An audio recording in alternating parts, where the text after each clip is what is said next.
কৃষক বাবার হাত ধরেই শুরু হয়েছিল তার স্বপ্নের বীজ বোনা। ছোটবেলায় বাবার কলা গাছের সারির ফাঁকে নিজের হাতে লাগাতেন পেঁপের চারা। তখন হয়তো জানতেন না সেই ছোট্ট শখই একদিন বদলে দেবে তার জীবন।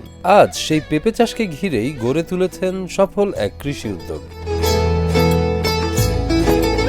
পিরোজপুরের ভান্ডারিয়া উপজেলার রাধানগর এলাকার তরুণ উদ্যোক্তা মাহমুদ সুমন কৃষিতে নতুন কিছু করার স্বপ্ন নিয়ে শুরু হয়েছিল তার পথ চলা। ইউটিউবে বিভিন্ন কৃষি প্রকল্পের ভিডিও দেখে অনুপ্রাণিত হয়ে পেঁপে গাছ লাগিয়ে শুরু করেন নিজের খামার। আমরা তো কৃষক ফ্যামিলির সন্তান। আমার বাবা আমাদের জমিতে কলা ছিল, সেই কলা গাছের ফাঁকে ফাঁকে আমি পেঁপে গাছ রোপণ করতাম ছোটবেলা থেকে। এরপর ইউটিউব দেখে আমি দেখলাম যে কৃষিতে পেঁপেতে ব্যাপক ভালো ফলন হয়, সেই ইউটিউব দেখে আমি পেঁপে চাষে উদ্বুদ্ধ হয়েছি। কৃষি ও দেশি মাছ উৎপাদনের সমন্বয়ে গড়ে উঠেছে মাহমুদ সুমনের এই সমন্বিত খামার, যেখানে রয়েছে পেঁপে চাষের পাশাপাশি মিশ্র মাছের উৎপাদন সহ নানা কৃষি উদ্যোগ। মাত্র ৮৮% জমি নিয়ে ২০২২ সালে শুরু করেছিলেন এই প্রকল্প। ৩ বছরের ব্যবধানে পরিশ্রম ও পরিকল্পনায় সেই উদ্যোগ এখন বিস্তৃত হয়েছে প্রায় ৪০০% জমিতে। বর্তমানে এই খামার থেকে বছরে আয় করছেন প্রায় ১৫ লাখ টাকা। উনি খুব পরিচালনা ভালো করতেছে। এটা সার ঔষধ যেখানে যেটা দরকার সবসময় উনি এটাতে খেয়াল রাখে, যার কারণে উনি ফল পাইছে। কারণ আমাদের এলাকায় আরও অনেকেই খ্যাত করছে, কিন্তু এইভাবে খ্যাত আমি আমার এই ২ বছর আর দেখিনি। বর্তমান যে পেঁপের বাজার, পাকা পেঁপে, তো এইভাবে যদি আমি বিক্রি করতে পারি আগামী রমজান পর্যন্ত পেঁপে থেকে আমার ১০ লাখ টাকা ইনকাম হবে।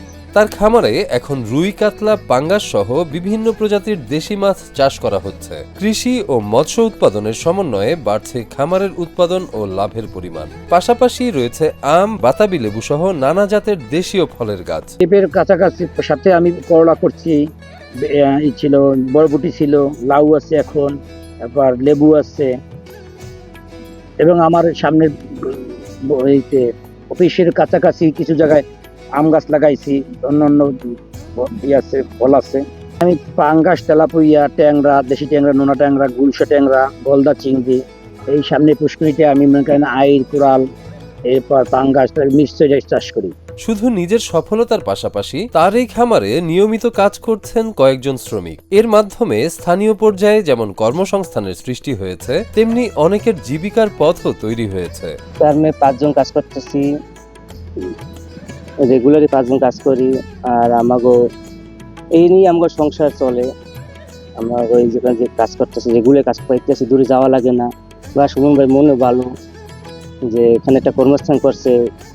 স্থানীয় কৃষি কর্মকর্তারা জানান, মাহমুদ সুমনকে কৃষি অফিস থেকে নিয়মিত পরামর্শ ও সহযোগিতা দেওয়া হচ্ছে। তার উৎপাদিত পেঁপে দেশের চাহিদা মিটিয়ে ভবিষ্যতে বিদেশে রপ্তানির সম্ভাবনাও রয়েছে। মোহাম্মদ জাহিদ মাহমুদ সুমন একজন তরুণ কৃষি উদ্যোক্তা। উনি আসলে বর্তমানে তরুণ কৃষকদের মাঝে একজন রোল মডেল হিসেবেই বলা চলে। উনি প্রায় ৫ একর জমিতে একটি বাগান করেছেন। এখানে ওনার প্রায় ৪০০-এর অধিক শাহী জাতের পেঁপে রয়েছে। এর পাশাপাশি উনি বিভিন্ন ধরনের সবজি চাষ করছেন এবং ওনার সরজাম পদ্ধতির যে বাগান, এই বাগানে যে খাল রয়েছে, এগুলোর ভিতরে উনি বিভিন্ন ধরনের মাছও চাষ করছেন।